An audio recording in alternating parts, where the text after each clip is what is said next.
Nzumba was the first leader of the massive runaway slave settlement of Quilombo dos Palmares, or Angola Janga, in the present-day state of Alagoas, Brazil. Zumba was enslaved and escaped bondage on a sugar plantation and eventually rose to the position of the highest authority within the kingdom of Palmares and the corresponding title of Ganga Zumba. Welcome to the Did You Know segment with me, your host Espila Caleb, and this is the story of Ganga Zumba, the greatest of that time.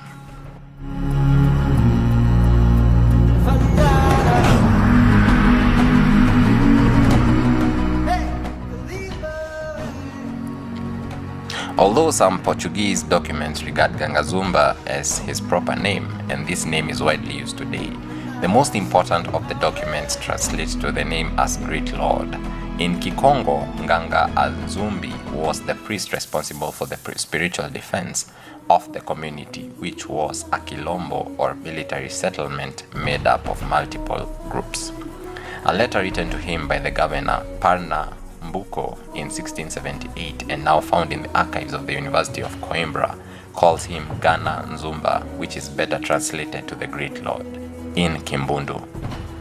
Ganga is said to have been the son of Princess Aquiltune, daughter of an unknown king of Congo. She led a battalion at the Battle of Mbwila. The Portuguese won the battle, eventually killing 5,000 men and capturing the king, his two sons, his two nephews, 4 governors, various court officials, 95 title holders, and 400 other nobles, who were put on ships and sold as slaves in the Americas. It is likely that Ganga was among these captives. The whereabouts of the rest of them is unknown. Some are believed to have been sent to Spanish America, but Ganga Zumba, his brother Zona, and his sister Sabina, mother of Zumbi dos Palmares, his nephew and successor, were made slaves at the plantation of Santa Rita in the Portuguese captaincy of Pernambuco, in what is now northeast Brazil, which at the time was controlled by the Dutch. From there, they escaped to the Palmares.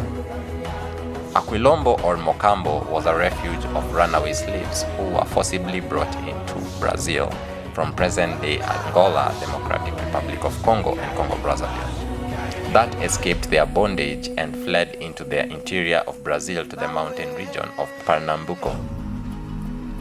As their numbers increased, they formed maroon settlements.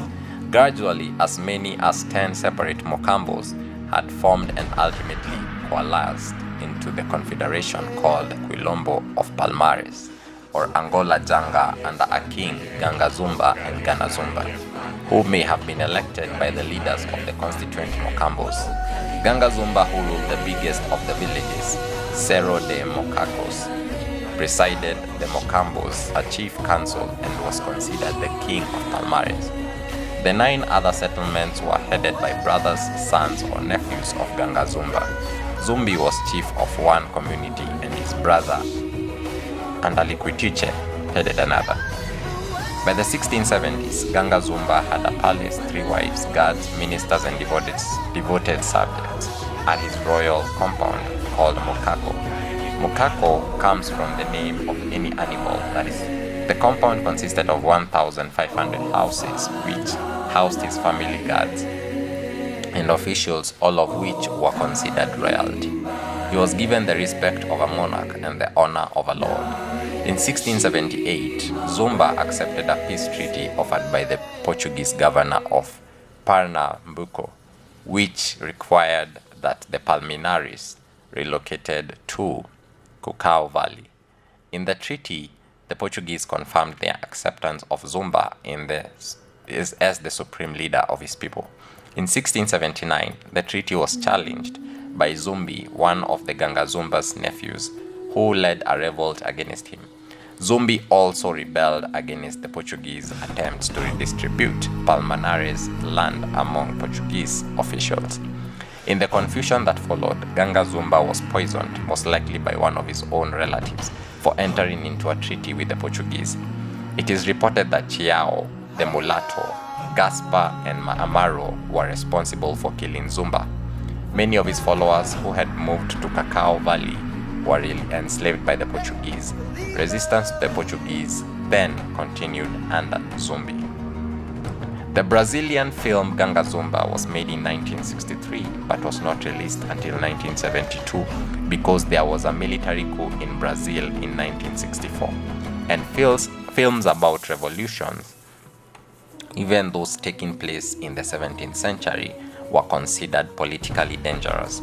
The film is based on João Felício dos Santos' novel and focuses on a black slave who ends up in Palmares. The film is about black liberations and keeps a black racial perspective. That is it, folks, and keep it locked this and every Wednesday with me, your host Espila Caleb, only on the Did You Know segment, only on R&I TV.